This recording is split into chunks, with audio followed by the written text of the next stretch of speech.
Hi guys, Olive here. I'm here to do the fourth and final part of this book haul series. I'm going to have to start doing monthly hauls, at least over the next few months, because we are now starting to get into library book sale season, and I am acquiring books faster than a library. I've been acquiring some amazing books, and I am very eager to show them off to you, so let's get started. The first one is a nonfiction book that I'm not quite sure I could be more excited about, and that is called The Dragon Seekers by Christopher Mccowen. How an extraordinary circle of fossilists discovered the dinosaurs and paved the way for Darwin. This takes place during the Industrial Revolution in Britain. A group of men and women from all different fields and with very, very different personalities discover the first fossils, and of course, subsequently discover dinosaurs. It is incredibly tiny for the huge subject matter that this book covers. I am so interested in fossils and in dinosaurs. I think this is going to make a great read. This next book I got in the Reddit Gifts book exchange, which I take part in every single year and have yet to be disappointed by. And one of the books I received was Stiff by Mary Roach. This is all about the science of human cadavers.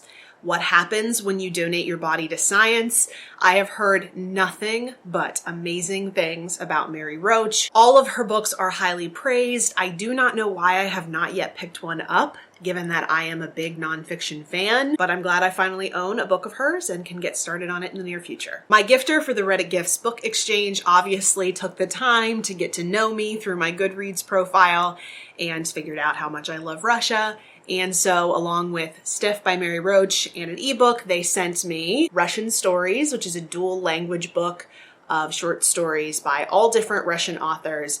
On one side of the page is the story in Russian, on the other side is the story in English. This will make a great tool for my Russian language learning, which is definitely something I want to dedicate more time to when I have it. Steve Donahue from Open Letters Monthly, who now excitingly has his own booktube channel, continues to send me a bunch of books on Russia, and I continue to be incredibly grateful. So I have a whole stack of them to show off. The first one is Love Letter in Cuneiform by Tomas Zmieskal. I hope that's how that's pronounced. This is about a woman who makes a choice to marry one man over another, but when her husband is falsely imprisoned, she starts getting comfort from the other man. Obviously, I'm sure some drama ensues. This one is translated, obviously, from the Czech. I'm interested in giving this one a try. This next one sounds so incredibly fascinating. I am really interested in reading it, as is my husband. It's called YT by Alexei Nikitin. This is about a group of bored radiophysics students in 1984 Ukraine, and to cure their boredom, they decide to create this strategy game. However, the KGB is not that thrilled that they've developed this game, and the group of students find themselves questioned by the KGB about it. They are only released on the promise that they will never again play this game, but fast forward 20 years later, and they receive a mysterious email saying that this stranger has started up the game again. If that doesn't sound crazy and exciting, then I don't know what does. This one is actually out this Tuesday, April 12th, if you would like to pick it up. This one is absolutely a candidate for Dewey's 24-hour readathon for me. Steve sent me a nonfiction book about the last days of Stalin. This is by Joshua Rubinstein. Then, fittingly enough, he also sent me a novel called The Yid by Paul Goldberg. This is set in the weeks before Stalin's death in 1953 in Moscow, where a ragtag group of guys decide to band together to assassinate Stalin. I've gotten the impression that this is like Inglourious Bastards, but the guys are after Stalin instead of the Nazis, so I could not be more excited. He also sent me another novel called Back to Moscow by Guglielmo Aramis. This is about a young man named Martin who leaves Europe to go to Moscow to start studying for his PhD, and he's specifically focusing on Russian literature, or specifically the Russian heroines in literature. He starts to get into the club scene, and he starts meeting women that seem to closely mirror the Russian heroines that he is studying. He also finds himself slowly transforming into a new man. I'm very curious about this one. I'm actually hoping that maybe it will inspire me to pick up some more Russian classics. The next two are also another very fitting fiction and nonfiction pair. The first one is called I'm Going to Ruin Their Lives: Inside Putin's War on Russia's Opposition by Mark Bennett. This one is pretty self-explanatory if you pay attention to the news with Russia at all.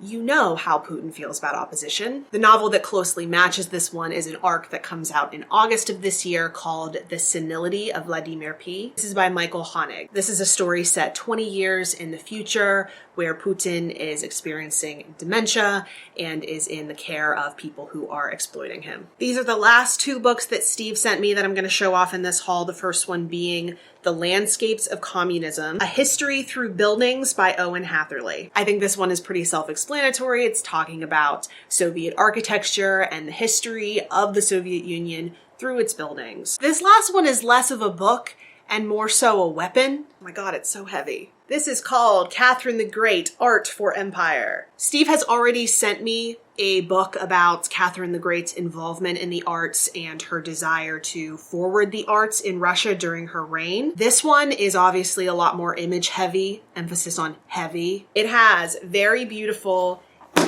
it is filled with beautiful images, in addition to giving a lot of history on the subject matter. I have no idea where this is going to fit on my shelf, although I'm thinking maybe I should keep it under my pillow to beat off attackers with. The rest of the books I have to show you are novels. A large portion of them are historical fiction. I don't know why that is the case. Apparently that's just what I've been attracted to lately. The first one is a tiny little piece of historical fiction called The Kitchen Boy, a novel of the last Tsar by Robert Alexander. This is told from the eyes of a kitchen boy who was working for the Romanov family shortly before their execution in Ekaterinburg. This next one has a beautiful cover, even though it is slightly ripped, and that is called The Almond Picker by Simonetta, Agnello, Hornby. I mean, look how pretty. I wish that rip wasn't there, but I can tolerate it. You can't be too picky with library book sales, I guess. This is set in a small Sicilian town in the 1960s. You find out that a woman who was a loyal maid for a very wealthy family for many years has died. This book is telling her life story, which is apparently a very suspenseful love story, so it just sounds fantastic. This next one came from the clearance section at Barnes & Noble, and I thought it sounded fascinating. It's called Quiet Dell by Jane Ann Phillips. This is a mystery set in 1930s Chicago. A single mom and her 3 kids are murdered after the mom becomes involved with this man who says that he wants to take care of her. The story is about a journalist who is covering the murder trial who starts becoming interested in investigating the crime herself. This next book is one that I've been dying to get to for a really long time, and I'm really glad I own a copy of it now. It's called The Bellwether Revivals by Benjamin Wood. This one is labeled as part secret history, part Brideshead revisited for the 21st century. They also say that it'll be good for fans of Lauren Groff and Sarah Waters. I am a fan of both. It seems to be a very dark campus novel, which I know I am interested in. I know a lot of you guys are interested in as well. This author actually has a new novel out next month that I have the NetGalley of, so I'm interested in reading that as well as this. This next one also seems like a little bit of a darker one that I think is going to be really great for summer, called The Yona Losi Riding Camp for Girls by Anton Disclafani. This book is set in the 1930s. A young girl named Thea, I love that name. That's my cat's name. She's sent to a summer riding camp in North Carolina after she is in some way involved in a family tragedy. At this riding camp, she starts meeting other wealthy young girls her age, and she starts repeating some of her past mistakes. This author also has a new book out next month that I'm really interested in called The After Party, which is another piece of historical fiction. I'm really looking forward to picking this one up and seeing if I'm interested in picking up her new one as well. This next one has a cover that I am just obsessed with. It's called Sea of Poppies by Amitav Ghosh. This is once again historical fiction. This one takes place during the 19th century. In this book, we follow a slave ship called Ibis. The ship is crossing the Indian Ocean. It has an eccentric crew and becomes involved in the 19th century Opium Wars. I know so little about that time period. I am really, really anxious to pick this one up. These next two came from the Book Riot quarterly box, the first one being Dryland by Sarah Gaff. This is a coming-of-age story set in the 1990s. This is young adult. It has some LGBTQ themes and also follows a swimming team. I think it'll be a really good read for the summer. This next one, also from the quarterly box, is called Bright Lines by Tanwi Nandini Islam. The copy on this book says that it's set in both Brooklyn and Bangladesh, follows 3 women and 1 family who are struggling to come to terms with their secrets and their past. Next is Sirius Blooms at Night by Shani Mutu. A reclusive old woman accused of murder is sent to a care home after a jury deems her unfit to stand trial. A male nurse in this care home slowly becomes her confidant that she starts telling her life story to. This next one seems great for people like myself who love books about books. It's called People of the Book by Geraldine Brooks. This is about a rare book expert from Australia who is entrusted to take care of a very special old historical book that was saved from the shelling of the Sarajevo library. This is set during 1996. She starts finding artifacts in the binding of this book and slowly starts to unravel the mysteries of the book. The penultimate book in this haul is called Bats of the Republic by Zachary Thomas Dodson. This is actually an illuminated novel, which means that the story is told not just through the prose, but through illustrations. For example, this is an ARC version that I found at a library book sale, and upon paging through it, I knew I was going to have to take it home with me. It's described as a 19th century novel within a novel. Seems like it's a little bit science fiction, a little bit historical fiction, as well as some thriller horror elements. I am so excited to pick this one up, maybe around Halloween. And the last book in this haul is the second book in a Darker Shade of Magic trilogy called A Gathering of Shadows, of course, by V.E. Schwab. I had this one pre-ordered. I'm planning on picking it up very soon, and what's special about this one is